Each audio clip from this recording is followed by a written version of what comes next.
What if Tiana was a silky mom? Hear me out. Okay, we're back with the Disney princesses. This is video 4 of 4 of me completely randomly assigning different classic Disney princesses to like mom stereotypes. So the concept of a silky mom was new to me though. I had to do some research on this one. Essentially, it seems to be the complementary opposite of crunchy, so like how blue and orange are opposites but they work together. Crunchy moms may limit working outside the home to increase time for gardening, cooking from scratch, thrifting, homeschooling, nature walks, no dyes, no screens, like that sort of lifestyle. But then a silky mom is generally a mother who does work outside the home and is very open to including technology in parenting, willing to trade time for money, and then trade the money for the comforts of the world and sharing those with their kids. So, like iPads, brand new clothes, like actually from name brand stores, stuff like that. The general concept for Silky Mom. So that's hopefully what you'll see through my little Tiana makeover here. I used the Disney fan wiki page for these videos, and right at the top of the page is a quote from the film. "My daddy never did get what he wanted, but he had what he needed. He had love, he never lost sight of what was really important, and neither will I." We are able to see Tiana had a strong and positive relationship with both of her parents, as well as the whole family fostering connections with multiple other members of the community. And I think she would definitely have children of her own and pass on that family tradition. I haven't decided if she strikes me more as a 3-kid mom or would go with more of the baseball team approach. But either way, you can bet your bottom dollar she would do her best to make sure those kids had everything important as well as some of the fun stuff she saw Charlotte grow up with too. Also, Charlotte would be like the best aunt, let's be real. So where did the story of The Princess and the Frog come from? That is the title of the Disney film in which Tiana stars. The most likely inspiration was originally The Frog Prince, a story by the Brothers Grimm, and later on there was a popular adaptation by E.D. Baker called The Frog Princess, which is more similar to the story Disney followed. The short summary of the original Grimm tale is once upon a time, there was a beautiful princess who was like super duper beautiful and really liked to play with her special golden ball in the woods by her castle. She dropped it in the pond, and being of course very young but still super duper enchantingly beautiful, she was very sad. A frog came over and offered to get it in exchange for essentially companionship. He wanted to join her as a playmate and live with her. She agrees, he gets the ball, and then she leaves him behind and goes home. The frog was having none of this and showed up at the castle the next day, explains his side of the story, and the king, for what it's worth, does some parenting and admonishes the princess for not upholding her end of the deal. It's rare that we see that in these old stories. Anyway, she lets him eat off her plate and hang out with her, but didn't want to let him sleep in her bed, so she chucked him against the wall. Naturally, this breaks the curse and he becomes a beautiful, beautiful prince, who the princess now has no problem keeping beside her as a playmate and sharing all of her things with. Shock of all shocks, his servant appears the next day and takes them away to the prince's super fabulous home to be married. The end. But actually not the end, because the only character in the story with a name is the prince's servant Henry. Henry was so sad when the prince disappeared, he put bands of iron around his chest to keep his heart from breaking, and when he found the prince, they snapped off because he was so excited to have found his prince. So, make of that what you will. Later adaptations have added a few things like names for the characters and changing the attempted murder into a kiss. The basic premise has stayed the same though. But why a frog? In the story itself, the frog is described as slimy, gross, ugly, and so on, so I'm pretty sure it's just a classic beauty and ugly, but OMG, the ugly is actually beautiful if you look past the outside type story. It is an important lesson to learn, so we see these general plot points in a lot of folk and fairy tales. According to an article from the Atlanta Voice, Tiana's story is derived from the real-life experience of Leah Chase, a legendary restaurateur whose motto was pray, work, and do for others. Leah, and now her daughter Stella, work in the dining and hospitality industry and have fed thousands of people from all over the world. She was a massive inspiration to co-directors Clements and Musker, who all met during the team's research trip to New Orleans. The setting of New Orleans for the film also contributed to the choice of music and art style. Understandably, there were many critics before the release voicing concerns about Disney's questionable history with propagating inaccurate and offensive racial stereotypes. Most viewers at this point agree, however, that for once Disney did decently well at balancing historical accuracy with their fairy tale, acknowledging but not dwelling on tense interracial relations in the 1920s, and instead choosing to showcase positive ones like the bond between Tiana and Charlotte's families. Now let's talk about Tiana as a sim. At some point you noticed a piece of footage seems to be missing. I had to do a parenting and forgot to press the record button again for about half an hour, but I decided to keep the outfits I made since I liked them, and I didn't want to fake making them for the camera when you're going to see them all again at the end of this chapter anyway. Now, just like with the first 3 videos in this series, I am basing my character designs off of the original animated films by Walt Disney. I went off the original movie for all of the colors that I used for inspiration, for the traits that I decided to choose, the aspirations, the likes, the dislikes, for the face structure, all that stuff. So that was the goal. I feel like this series has significantly improved my ability to make Sims. You guys will have to watch this one and then go back to the first one and let me know, like, have we improved or am I delusional? I will accept either answer. So for Tiana's likes, dislikes, aspirations, and all that stuff, I went back and forth on the aspiration for a bit. Because also I'm realizing while I'm watching this back that unfortunately I didn't click everything I was supposed to up in the corner. So there is like a little spinny click me, I'm new icon, and I'm very sorry about that. Anyway, I was going back and forth on this because she wants to own her own business, which makes me think like wealth, but really she also wants to have like strong relationships is a huge goal for her, and that kind of falls into the family or possibly the popularity aspects. But eventually I settled on the food stand because really her big goal for the movie is just working toward that one thing where if she can have this restaurant, this food stand, that's going to help her achieve all of those other goals in her life, right? You have to prioritize. You can want a lot of really good things, but sometimes you just got to pick one and run for it. And then when you get it, it'll help you move forward to the next step. So I did go with the little food stand thing, which comes with the Stuff Pack Home Chef Hustle. In my opinion, one of the, if not the best, most well-rounded stuff packs. I really do like that one. Now, I don't exactly remember what I did for likes and dislikes, but I did try to base it on the film, on the whatever the mom stereotype is that we're working on, and just like general vibes that I get from the characters, so a lot of that is opinion. For her traits, I did go with romantically reserved because really romance isn't one of her big focuses. She's not against it, but she's not exactly looking for it, so I wanted to put something sort of on the side there, especially since so many princesses are so romantically driven. Like that's a big part of a lot of princess characters. Whenever a princess does not have that as one of their main motivations, I like to, point that out because we love to see unique stories.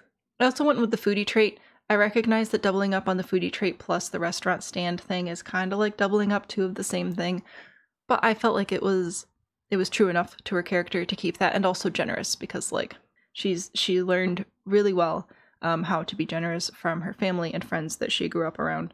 And just is like a generally good person. So I was back and forth on generous versus good. I thought about doing generous and good and not the foodie trait, but then I was like, no, we'll do foodie and we'll do generous. So there you go.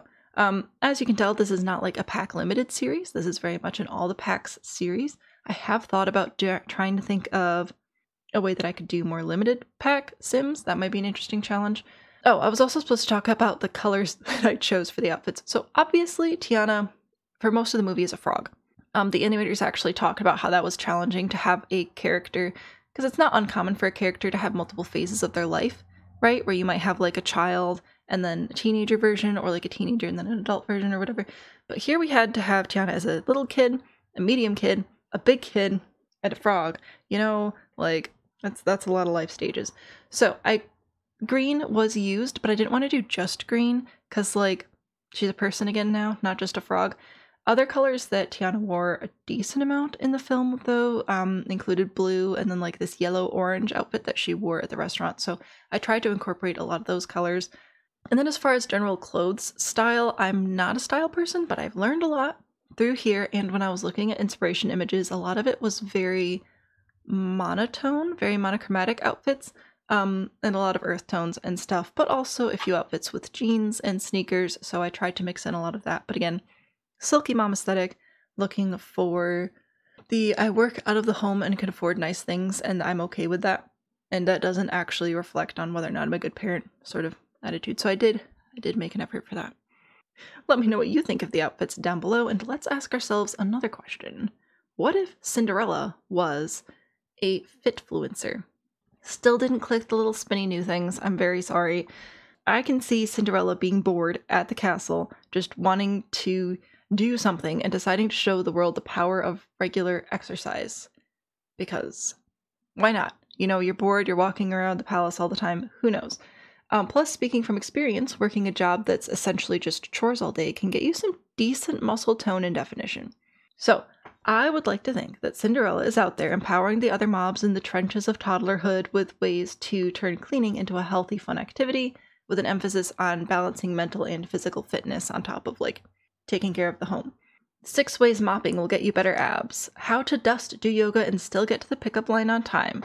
10-minute tidy with affirmations updated for 2025. Like, so many content ideas. So many. Will I be making these videos? Heck no. But Cinderella can. Cinderella is a can-do girl. Speaking of a never-ending list of content, there are about a bajillion different Cinderella stories around the world. Nearly every culture, as best I can tell, has some version of this tale, and there have been Cinderella movies since movies were invented. Okay, almost. So movies were officially invented in 1895, and the oldest Cinderella film I can find is from 1911, but like, my point stands. The oldest Cinderella story is at least 2,000 years old and is focused on a Greek slave girl who marries a king of Egypt.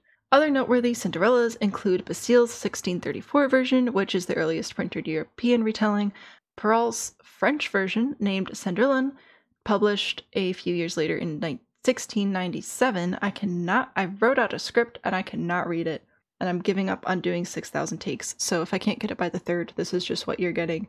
And of course, the Brothers Grimm added their twist in a collection of stories published in 1812. Now, Disney's Cinderella was released in 1950, so, you know, halfway through the 20th century, big deal. And it was the first full-length release from the studio since Bambi in 1942. The release was huge, and the film was instantly loved, much to the joy and relief of Disney and his low-on-funds crew. The attention was also used to raise money for the New York Heart Association, which I think is just a nice little bit of trivia. Some found the film to be too modern and sentimental, which is just amusing looking back at it 75 years later, and almost exactly actually, as the film was released on February 15 of 1950, and trying to imagine it being controversial with the, quote, sophisticated cosmopolitan art style, character development, and music choices. The Western flavor of the Cinderella story is pretty standard. A young girl loses her mother, dad remarries, dad dies, and the stepmom is a jealous, terrible person who makes the girl do all the dirty work. This usually involves a mocking nickname like Cinders in the Fire being combined with the classic name Ella to become Cinderella, and lots of serve others first to be a good person attitude. Eventually, Cinderella is invited to go to a ball, but can't because she's gross. Sometimes the stepmother teases or makes false promises. Usually magic is involved. Eventually she gets to the ball, meets the prince, they fall in love, and then get separated, and the prince has to find her. Through some tokens, such as a glass slipper, they meet again and get married, and it's all very lovely. I would love to spend more time on the various retellings of Cinderella because I have several favorites, but I think that might be better suited to a different video. One final thing I do want to talk about, though, is the ballroom scene, and specifically Cinderella's dress. We've talked before in these videos about how many of the princesses went through a little bit of a recolor in the main dress TM department for branding and identification purposes, but like, come on. It was so obviously sparkling, brilliant, silvery white, and to just go make it the most basic baby blue is an insult to the animators, in my humble opinion. Walt Disney, one of his proudest scenes is the transformation of Cinderella from her raggedy pink dress into the gorgeous, gorgeous gown, and now it's blue. Why are you blue? Remasters have also altered the color, but that's part of the digitizing process and the entire film color changes, so I really can't pin the blame on them. They're just doing their job. And who cares about it looking like a wedding dress? That's another big argument. Oh, it looks like a wedding dress. Who cares? The whole point of the story is she finds her true love and marries him. I am disappointed. In the end, I did try to stay true to her main brand colors for the outfits, but I just need you to know my feelings about this. I did end up going with a lot of blue, but I also used a lot of white, okay? Also, I gave Cinderella some serious abs, and I did actually remember to give out tattoos today. That's something I wanted to say about Tiana, is they don't have dimples. Like, Tiana has very prominent dimples, and they do not have them in The Sims, and I was very upset about that.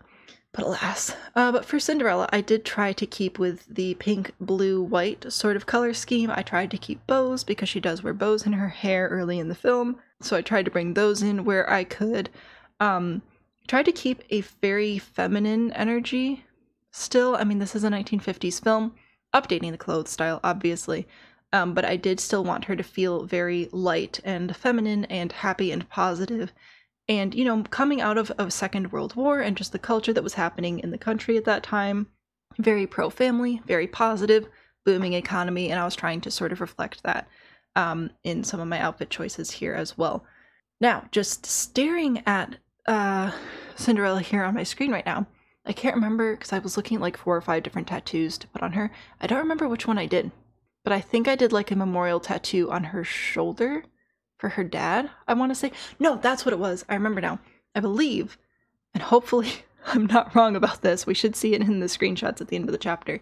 I believe I actually gave her that tattoo of the bird sitting on the branch because one of my favorite bits of the Cinderella stories, in some of them, when the mom dies, they bury her in the gardens and a tree grows out of it and her spirit like inhabits the tree. So I just thought that that was like a cute little nod to that part of the story. And again, I don't remember the likes and dislikes I gave, but you just watched the video, so you know them better than I do. And I chose a popularity aspiration for this one because she's really friendly with everybody. And, you know, like she's got her true love or whatever, and I could go with that. Feels like a classic though. So I decided to lean more into the emphasis on just trying to always be kind and just what a pure soul Cinderella has. So went with that one. I did make her a lover of animals because of her relationships with the birds and the mice and all that jazz. I made her neat because she is also just a neat person and enjoys having things be clean. I feel like a little bit of it might be PTSD, but that's okay. Sometimes we have to figure out how to best move forward with the cards that we are dealt. And Cinderella, I think, is working on turning a lot of what was a negative in the past into a positive now and helping empower other people through that. So that's lovely. And also cheerful because, like, she has to be. That is her only option. Gotta laugh through the pain. My girl Cinderella. I also, with the eyelash thing's been throwing me off because now I'm like, okay, so do I add eyelashes to my Sims? This is the first time I've made Sims, I think, since the eyelash update. Do I add eyelashes to the Sims or do I go with like the eyelash eyes? Because I'm so used to using the eyes with the eyelashes that now looking at the eye shapes without the eyelashes look wrong, but then I have to put the eyelashes on and it's just like, it's a whole thing. So I did consider eyelashes. Once again, I feel like I did a pretty decent job with the outfits. Let me know what you guys think. Also, how many kids do you think Cinderella would have? Because I could not make up my mind on that one. Like, I'm personally enjoying just having the one kid myself right now.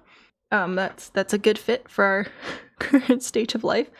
So I kind of automatically, like, if I identify with a character, I'm like, they're also like a 1 to 2 kid family. Maybe not. Maybe Cinderella would have a bunch. I feel like probably not. You know, I think that she probably remembers her only child days fondly and her not only child days less fondly, but who knows? Who knows what Cinderella's up to, being a, you know, fictional character and all that jazz. Anyway, it is now time to ask ourselves the third and final question. What if Mulan was an influencer mom? And I know we have Fitfluencer and Influencer back to back, but they're different. They're significantly different, specifically because of the angle I wanted to go with Mulan. So first of all, Mulan really is already in the films who modern day influencers wish they could be. Like, she's already all that. She was able to set aside the less important for the most important, find and thrive in her true identity, save the world, and get a little fame and probably a fandom to boot. The angle I wanted to take here, though, was more along the lines of becoming an influencer because she is someone who influences, and not becoming someone who influences so that she can be an influencer. The fame was not the goal, the change was, and I wanted to respect that. So that's why I tried to tell a story of strong personal identity over one curated for the internet with clothes. Now, recently this has become more popular as celebrity culture is taking a hit and people are looking for more realness and connection on social media, but that also sounds like a great conversation for another day. Now, Mulan has been sold as based on a true story in the past, and while it is true that throughout history women have disguised themselves as men to join the army and vice versa, this exact story is fictional. Doesn't make it any less awesome though. I loved this movie as a kid, but we didn't have the tape, so we were only able to watch it on the rare occasions we, 1, had the ability to rent a movie, and 2, all 4 kids agreed to rent Mulan. I actually don't know if this is still the rule, but back in my day, you still had to pay for movie rentals through the libraries. So if you were about to say something like the library has movies for free, mine didn't. We still had to pay for it, so I don't know. We don't rent movies currently from the library. We're not, the child isn't into movies yet, you know, like is still a little bit on the young side for that, so I don't know what's up with current movie renting culture. But my point is, great film, wish I could have watched it more. Here we are, ranting about stupid things. But where did the story actually come from? There is a Chinese folk heron. No. There is a Chinese folk heroine named Mulan whose wide collection of stories span the northern and southern dynasties, or 300 to 500 AD. So, again, like 1500 to 2000 years ago.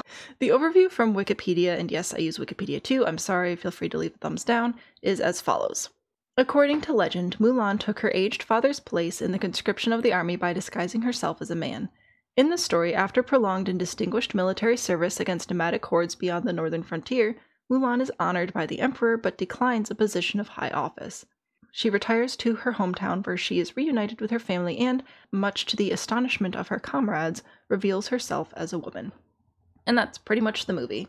Of course, it's Disney, so they added other elements of Chinese folklore and tradition, some catchy songs, and a good strong moral lesson. Most critics actually agree with the film and support the balance Disney struck with traditional Chinese culture and westernizing the folktale for the American audience.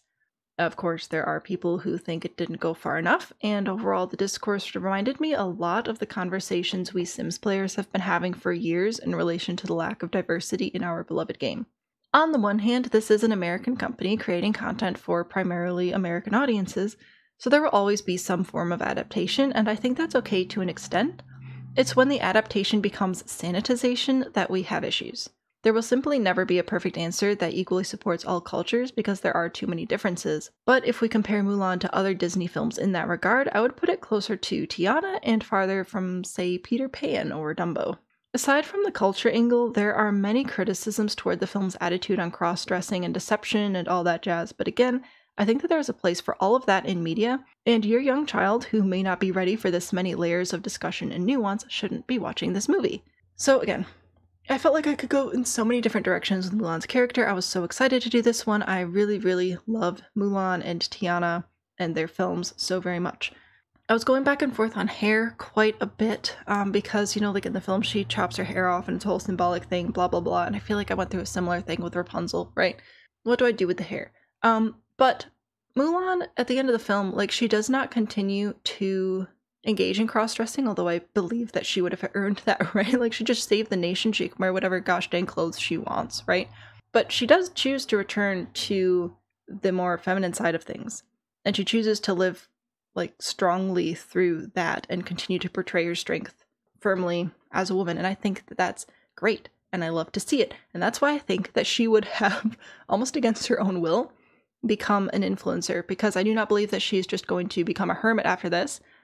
People are going to be coming to her looking for advice on how to raise their own strong daughters who are confident in themselves and can find that balance between being strong but also maintaining some of the softer side that's associated with the femininity, femaleness.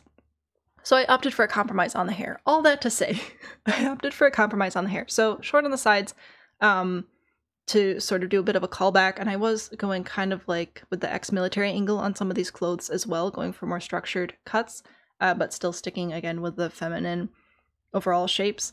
Anyway, so the buzz sides, but then also the long hair, also because it's The Sims and you can switch hair between outfits, and that would give me more options for formal hair and stuff, so I went with that. The Sims at the end of the day is a dollhouse simulator, and I can do whatever I want with my little digital doll's hair.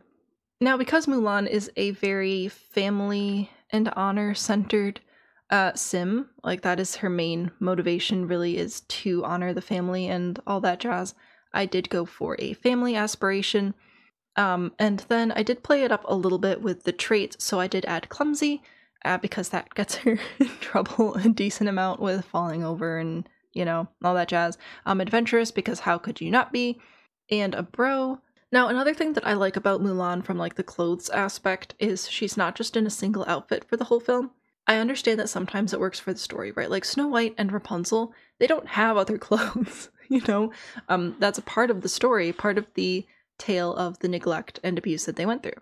But Mulan actually has several outfit changes, which is fantastic. Gives me a lot more colors to choose from, so I was pretty excited about that. Lots of reds and greens and blues and just pinks and so many colors, so that was really fun to be able to actually go through and pick what I wanted. Oh, that's right, so Mulan did get a tattoo. I also decided to give some scars because of, you know, battle, and then also the whole scene where she's like hurt in battle and then gets discovered and oh my gosh, it's a woman, The tattoo I ended up going with was a dragon. I feel like everybody saw that coming. Went with a few scars. So overall, oh, and also upped the muscle tone on this one. Usually I don't. Usually I keep them pretty much toward the middle. Because really, at the end of the day, these princesses are pretty much built to be projected onto, for us to find similarities and then project ourselves onto the characters. I feel like films, you can have a really good character one of two ways. You can either make them so strong and independent that, like, you can't project yourself onto them and they are just that well-rounded of a character that they feel like a whole person, or they have enough personality that you can actually connect with them. Because you might think that some characters would be good characters for projecting if they're super basic, but I don't know about you, have you ever stared at a blank page? And staring at a blank page is a lot scarier than staring at a page with some bullet points to start building off of, you know? So we're going with that aspect here. I did also use my makeup hacks for more skin definition on everybody, so I always go in with the highlighter, with some lipstick, with some blush, trying to help it look more like the animated film, and also just help the Sims look like they have blood in their bodies and they're not just made out of polymer clay, because that's a little bit of a bummer. Oh yeah, also one of the reasons that I left and came back and kept recording is because while I was starting to put this video together, during Tiana got recorded in like 3 separate parts. I feel kind of bad. Because I got the announcement that the new kits came out with the whole like business attire, boss babe, whatever. And I was like, oh dang, that would actually be really helpful for multiple characters that I'm designing today. So I went ahead and went in and grabbed those. Trying to think if there was anything else I wanted to say about here. I feel like I've made my position pretty clear on these characters. Hopefully you guys enjoyed it. Let me know down below. Oh, and also, before I go, because somebody will ask this inevitably, how do I make the characters look like this? Because obviously this is sped up. And the characters aren't, or they aren't very much. I guess when I'm done editing, we'll see how much they actually get sped up. So when I start going into create a sim, I do a little Control-Shift-C to open up my cheat bar, and then I type in cast.clockspeed space 0.2. So that puts them down to 20% speed. So then, when they're moving around, it's super slow motion. It looks really weird. It looks so weird. But on the plus side, the sim moves at normal speed when I speed it up ×5 when I put it into my editing program. So we get like the smoother movement on there, and we also get the everything sped up, and it's not just a bunch of cuts. Like, I will be doing some cuts because currently I'm at 45 minutes, and this is not, I enjoy doing these videos, it is not 45 minutes worth of video. So we're going to be cutting it down. We're going to cut it down quite a bit, take out some of the in-betweens, take out some of the, when I tried 7,000 different shirts for the same pair of pants, you know. So we'll see how long it is in the end. But I do hope that the viewer experience is somewhat tolerable for you guys. So if you enjoyed this video, good news, there are 3 other ones. We did all of the different Disney princesses. The first episode is Moana, Aurora, and Ariel. The second one was Belle, Merida, and Jasmine. Episode 3 was Rapunzel, Pocahontas, and Snow White. And of course today, we are finishing off the series with Tiana, Cinderella, and Mulan. Honestly, 3 of the most iconic and arguably unique princesses. I know that Cinderella doesn't feel that unique, but again, when she was released to the world in 1950, the film was seen as very modern, very up and coming, very cutting edge, right? Which is, again, funny because it's 75 years ago. Like, we do not see it as modern, but it was at the time. So, taking all that into context, 3 lovely ladies to finish out our little Disney princess series here. If you enjoyed the video, let me know. Comment down below if you have any content ideas. I can't promise to make every single video. I have well over 100 of your guys' ideas saved in a list, though I do save every single one that I see. So that is my commitment to you guys. I can't make every single video because that's physically impossible, but I do care about all of your ideas. I love looking through them, and I do as many as I am reasonably able to, or try to work them into other content ideas that I may have myself. I really do value your feedback so very much. The entire princess playlist will be linked on screen now if you want to check it out. If this isn't your cup of tea, but you kind of like this whole like folktale thing, this video might be interesting to you. I don't know, can't promise, can't guarantee, but you could check it out and then let me know if I was right. And after all that, all I can say is thank you so much for creating Sims with me today, and I look forward to being back in The Sims with you guys again very, very soon. Goodbye!